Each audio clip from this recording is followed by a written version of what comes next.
또 다른 문제를 좀 네. 논의를 기왕해야 하는 게 있네요. 말씀하시죠. 오늘 지금 안철수 전 의원이 바른미래당을 탈당을 했습니다. 네. 전격적으로 탈당을 한 것이죠. 그렇죠. 뭐 귀국한 지가 한 열흘입니다. 오늘이 딱 열흘. 그리고 아마 이제 선거도 총선도 한 77일 정도 지금 남았죠? 80일보다 지금 한 이틀 지났으니까 77일 정도 남았습니다. 결과적으로 보면은 2018년 2월에 바른미래당을 유승민, 안철수 두 사람이 창당을 했지 않습니까? 그렇죠. 실질적으로 창업주죠. 예. 그런데 두 사람은 다 나가고 관리인으로 있었던 손학규 대표가 당을 이제 차지한 격이 됐어요. 네네. 어쨌든 오늘 탈당한 뭐 경과 같은 것 네네. 좀 소개를 해 주시죠. 자, 안철수 전 대표, 바른미래당 소속이잖아요. 아직 당원이고. 네. 근데, 당연히 손학규 대표를 만났어야 되죠. 어제 만났죠. 근데 이제, 한 8일 동안 뭐, 다른 어떤 행보를 보였다가, 드디어 이제 손학규 대표를 만났습니다. 만났는데, 손학규 대표가 이제 끝나자마자 기자들한테 이야기한 거에 따르면, 이렇게 얘기했다는 거예요. 당이 지금, 비상 상황이다. 그러니까 비상대책위원회를 로 바꿔야 되고 당신은 내려오고 비대위원장을 내가 하겠다. 이걸 안 받아들이면 아예 의원들이 총회를 열어서 재심임을 물어라. 즉 어떠한 경우도 당신은 사퇴하라 라는 그런 메시지를 던졌습니다. 손 대표 바로 즉각 거부를 했고요. 안철수 전 대표가 그럼 알았다 그러고 의원들을 전부 소집을 해서 만났습니다. 이 얘기를 했더니 의원들은 그러면 당신도 아니고 손 대표도 아니고 제3자를 비대위원장으로 하는 게 어떠냐. 그 절충안을 냈구나. 라고 제안을. 두 사람 다 후선으로 빠져라. 제안을 했나 봅니다. 근데 그 자리에서 뭐 확답을 하지 않고 안철수 대표는 먼저 나가버렸대요. 그리고 나중에 이제 김관영 김관영 의원이 이제 기자들한테 이런 상황이다라고 얘기를 했고 그 다음에 안철수 대표 측에서, 전 대표 측에서 기자들한테 문자를 보냈어요. 긴급 문자를 보냈는데, 오늘 뭔가 입장을 밝히겠다. 기자들 입장에서는 탈당까지는 아니고, 그 다음 수순이 뭔가 있을 것이다. 손 대표를 내려오게 하기 위해서. 뭐 이런 정도였던 생각을 가졌는데, 비통한 마음으로 당을 떠납니다. 라고 딱 한순간, 생각보다는, 이르게 이 당의 왜냐하면 200억이 걸려있기 때문에 당을 떠나는 건 쉽지 않았거든요. 그러니까 당사도 있고. 그리고 어쨌든 지금 선거를 앞두고 당에 이 의원들 수에 맞게 사실 선거와 관련돼서 돌아올 돈이 있거든요. 그러니까 지금 뭐 한 200억 정도의 자산이 있는 거 아닙니까? 예. 그거 가지면은 충분히 당도 끌어가고 총선도 치를 수가 있죠. 그렇죠. 근데 그거를 포기한다는 건 쉽지 않지 않습니까? 안 전 대표 입장에서는 자기가 원하고 그러니까 손학규 대표하고 담판을 벌이면은 손 대표가 순순히 물러나면은 이제 그것을 말하자면 리모델링을 해서 재창당한다. 간판도 좀 바꾸고 색도 좀 새롭게 칠하고 이러려고 했는데 손 대표가 뭔 소리? 이렇게 해버린 거 아닙니까? 교수님, 근데 저는 다르게 보는 게 뭐냐면 안 전 대표도 유승민 의원 걔가 손 대표하고의 어떤 과정을 다 봤을 거예요. 봤죠. 손 대표 어떠한 공격에도 끄떡 없이 자리를 지켰잖아요. 예, 맞아요. 그러니까 안 전 대표가 와서 비대위 얘기를 했을 때 받아들일 건가? 저는 손 대표가 안 받아들일 거라고 저는 안 전 대표가 알았을 것 같아요. 저는 그래서 공동 무슨 대표라든가 이런 그렇죠. 쪽에 손 대표를 좀 애우를 해주면서 우리 같이 손을 잡고 하십시다. 하면은 사실상 자기가 대표 아닙니까? 그렇죠. 손이야 뭐 사람도 또 없는데 뭐. 그렇죠. 손 대표도 아마 그 정도 예우는 해줄 것이다라고 생각을 했을 거예요. 근데 손 대표 얘기가 있잖아요. 오너가 CEO 자르듯이 잘라버렸다고 자기한테 자르려고 하더라. 그건 못 받아들인다는 거죠. 예. 그래서 안 대표가 갑작스럽게, 제가 느끼기에 갑작스럽게 탈당 얘기를 한 건 수순이었다. 본인은 구상을 다 해왔겠죠. 신당과 관련 A 프레임, B 프레임 뭐 여러. 그래서 이미 이 구상을 가는데 일단은 손 대표와의 과정은 필요하다. 그리고 그 의원들, 그러니까 자기를 따르려는 의원들에게 어떤 이 명분, 내가 이 정도 최선은 다했다. 정도의 어떤 과정 아니었을까? 뭐 이런 수순으로 또 보여집니다. 그러면 안철수 선택이 어떻게 될까요? 본인은 과거에 새정치 했지 그 깃발을 걸었습니다만 이제는 그건 헤어지고 다 너덜너덜해진 그런 상황이고 그러면은 신당 창당으로 갈 건지 경우에 따라서는 지금 보수 중도 대통합 빅텐트로 들어갈 건지 여러 가능성들이 있는데 어떻게 보세요? 지금 저는 향후 안철수의 수순 행보. 저는 일단 가장 관건이 안철수 본인의 지지율. 지지율이 지금 사실 단단이거든요. 아직도. 무슨 지지율이 뭐가 있습니까? 근데 그 지지율이 좀 바뀌느냐 안 바뀌느냐 그게 이제 첫 번째 관건이고 두 번째는 이삭 죽기. 근데 사람이 있습니까? 아니 그러니까 이삭 죽기가 뭐냐면 이겁니다. 민주당에서도 지금 왜 잘리는 사람들 있잖아요. 예. 그리고 한국당에서도 잘리는 사람들이 있어요. 이 사람들은 지금 반발을 양쪽에서 하고 있거든요. 어떤 의미에서의 중도 빅텐트는 이 사람들을 어떻게 끌어모으느냐. 현역 의원들이잖아요. 어찌됐든. 네. 그것도 사실 하나의 어떤 전략 아닐까요? 박지원이도 호남 통합신당 한다면서 그 이삭 죽기 하려고 지금 이렇게 눈을 부라리고 아주 그냥 뜨고 있습니다. 예, 그 이삭이 굉장히 여러 사람들이 지금 그 눈에 아니 불을 우리 켜고 공화당은 안 합니까? 지금 새로 만든다는 뭐 김문수하고 정광훈 목사가 만든다. 그것도 마찬가지예요. 그렇죠. 예. 어쨌든 그러나 안철수로서는 지금 명분도 약하고 네. 두 번째 인물이 있어야 사람이 있어야 하는데 네. 지금 뭐 안철수 개락해봤자 다 비례대표 의원들이고 그 사람들이 지역구 나갈지 안 나갈지도 모르지만 지금 탈당도 할 수 없는 그런 상황 아닙니까? 예. 그리고 과거 같은 안철수의 명성이 지금은 거의 없는 상황 아닙니까? 사실은 단기 필마예요. 네. 본인은 뭐 거친 파도를 무릅쓰고 나간다고 뭐 뛰어든다고 했던데 거친 파도에 잘못하면 익사할 가능성이 크지 않나요? 그렇죠. 그런데 안철수 전 대표의 생각은 좀 다르나 봅니다. 오늘 전체적인 글을 봤을 때 아직도 자신에 대한 어떤 생각, 그러니까 그 낡은 정치 바이러스를 물리치겠다 뭐 이 표현도 사실 이 9년 전에 했던 얘기랑 똑같거든요, 저는. 그러니까 안철수 전 대표한테 부족한 건 자기 성찰이 좀 부족하다는 게요. 그러니까 무슨 말씀을 드리고 싶냐면 보통 왜 어떤 대선이나 또는 지선이나 이런 데서 실패한 리더는 외국에 갔다 돌아오거나 동굴에 갔다 돌아오면서 제 일성이 자기한테 뭐가 부족했다라는 말을 해요. 예, 그렇게 돌아보니까 내가 뭔가 실패했다거나 그래서 나는 이러이러한 것을 다시 한번 꿈을 꿔본다. 이런 자기 성찰의 과정이 있는데 안 전 대표의 과정들 보면 사실 대선 후보, 지선 후보 또 옛날에 새정치민주연합 때 재보궐 패배도 있었고 또 여러 가지 어떤 상황들이 있는데 자기 성찰을 하는 그런 그 리더십 그게 좀 없었고요. 그리고 한 말씀만 더 드리면 이 꿈이 다 있잖아요. 정치인의 꿈을 국민들과 함께 공유하는 것에 있어서 예를 들어 노무현 대통령은 꿈을 꿨는데 어떤 꿈을 꿨냐면 지역 갈등을 해소하겠다. 지방 분권을 실현하겠다. 이거 아니에요? 그래서 부산에 내려와서 바보 노무현 소리를 들어가면서 떨어졌잖아요. 근데 두 가지가 일치하는 거죠.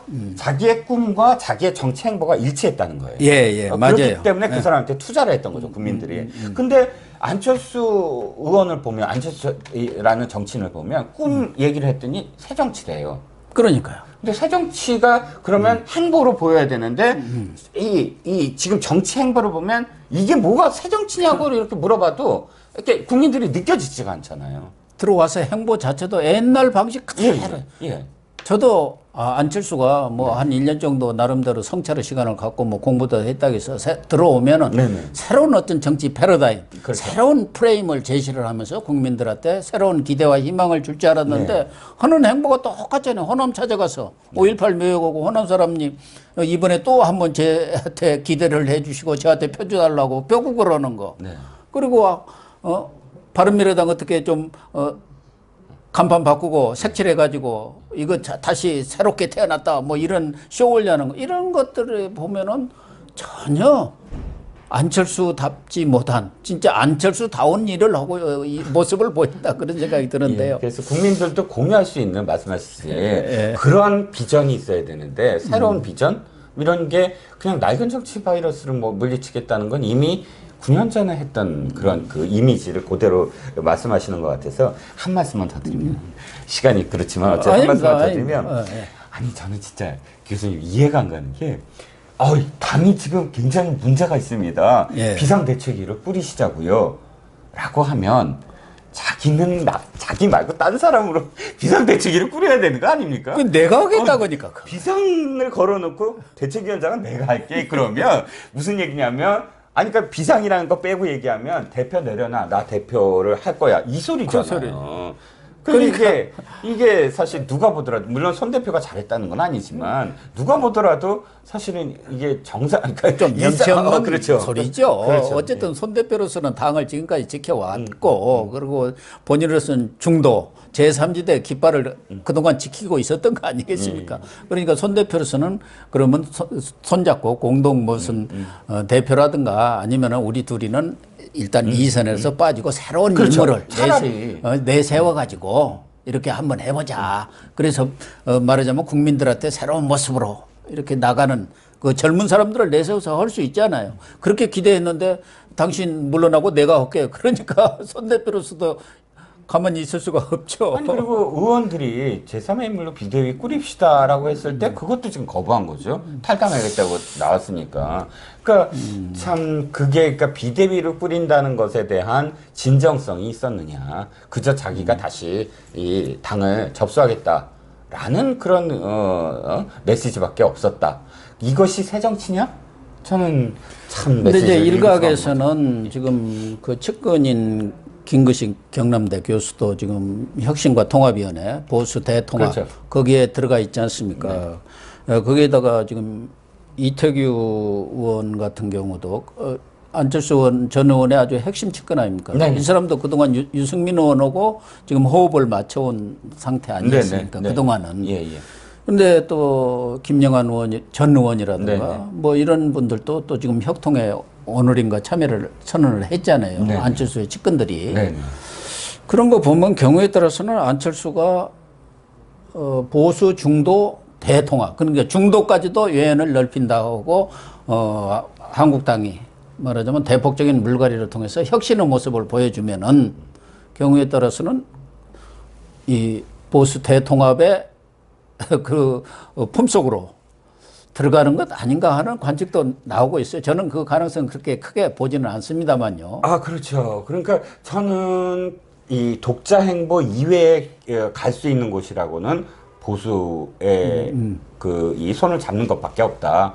왜냐하면 국민의당 시절에 안철수 대표의 그 이념적인 지형이나 지역적인 지형은 호남이었잖아요. 예. 그러니까 호남에서 그런데 문재인 대통령의 지지율이 어마어마하죠. 아직은. 지금 뭐 안철수는 지역이라. 호남에서는 완전히 끝나버린 거죠. 예. 당시에는 문재인 대통령이 수석 시절, 노무현 대통령 수석 시절에 호남을 홀대했다. 이런 정서가 먹혀 들어가서 국민의당이 선전하고 안철수 당시 안철수 전 대표에 대해서 지지를 보냈다면 지금 그 지지율은 지역적 지지율은 지금 없어졌어요. 예, 없어요. 타 지역에는 없죠. 타 지역의 지지율이. 그럼 이념적 지향성을 봐야 되는데 국중주의. 예, 극중주의라는 거. 아무도 몰라요 지금 국중주의가 국민들이. 그 말도 안 되는 소리죠. 지금 뭐. 현재 입장에서는 중도의 시장이 없어졌다라고 볼 수가 저는 그렇게 봅니다. 4년 전만 하더라도 반기문 사무총장을 데려와라 뭐라 하는 게 양당 정치 또는 양 진영에 대한 그 회의가 있었기 때문에 중간으로서의 어떤 새로운 시장을 이제 넓혀야 된다. 이런 좀 국민들도 거기에 대해서 희망을 봤는데 지금 문재인 대통령 내지는 이 집권 여당이 하는 행태가 굉장히 배타적이에요. 예, 배타적이죠. 예. 완전히 진영 싸움을 할 수밖에 없는 구도로 갔기 때문에 중도의 지형이 지금 굉장히 줄어들었다. 그렇게 봤을 때는 안 전 대표가 갈 수 있는 건 보수밖에 더 있느냐. 그러니까 본인도 통합보다는 혁신이다 이렇게 얘기를 했기 때문에 안 대표한테 하나의 중도로의 외연을 넓혀주고 지금 혁신이 필요하다는 것은 결국 물갈이가 대폭적으로 이루어져서 말하자면 새로운 모습으로 또 자신들이 들어갈 수 있는 그런 공간을 만들어 달라 그 얘기 아닙니까? 네.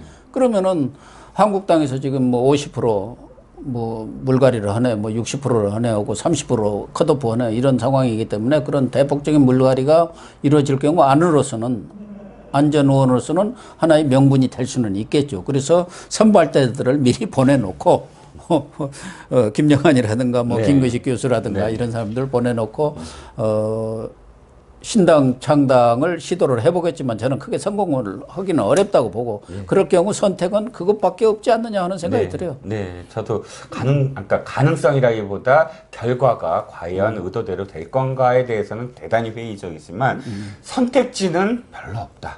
거의 외통수로 가고 있는 게 아니냐라고. 그리고 지금 아까도 얘기했지만 자기 계보 의원이라고 해봤자 그 호남계 빼고 또 당권파 빼고 나면 한 10여 명도 될까 말까입니다. 그 중에서 다 비례고 권은희 의원 하나가 지역구 아닙니까? 네. 근데 참, 이 손학규 대표님 정말 참 안타까운 부분이 너무 많으신 분인데 예. 어떻게 보면 그동안 우리 국민들로부터 많은 기대와 희망을 걸었던 분 아닙니까? 과거에 강진에 가서 저 오랫동안 있기 전까지만 하더라도. 네. 근데 지금 손 대표는 무슨 생각을 할까요? 저는 그게 참 궁금해요. 이제 창업주들을 다 쫓아내고 관리인이 집을 다 차지한 거 아닙니까? 그러면 이 바른미래당을 끌고 계속 총선에 참여를 하고 정치를 계속 하신다는 그런 뜻인가? 너무 손학규 대표의 선택이 뭔지. 그러게요. 너무 어떻게 안타까워서. 정치를 마무리하려는 것인지 참. 네, 마무리 하시려고 하시지 않는 것 같아요. 끝까지 어떻게든 어떤 모습이든 어떤 비판이든 그냥 정치계에 남아있겠다. 이렇게 보여지거든요.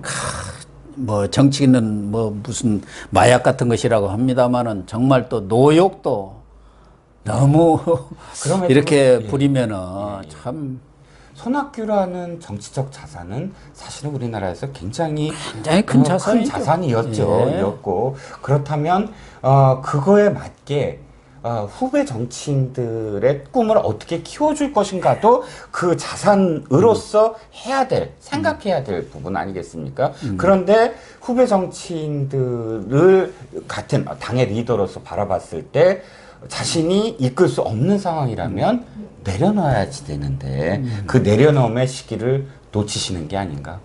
너무 안타깝네요. 예. 네, 시청자 여러분, 총선이 가까우면서 정치판이 정말 요동을 치고 있는 것 같습니다. 정치에는 영원한 적도 동지도 없다는 말도 있습니다만은 지금 정치판 돌아가는 거 보면은 정말 우리 국민들의 정치적 수준이랄까 의식 수준에 맞는 정치를 하고 있는지 그러한 정치인들이 있는지조차가 의심이 될 정도가 아닌가 이렇게 저는 생각을 하고 있습니다. 네, 오늘 방송 마치도록 하겠습니다. 시청해 주셔서 감사합니다.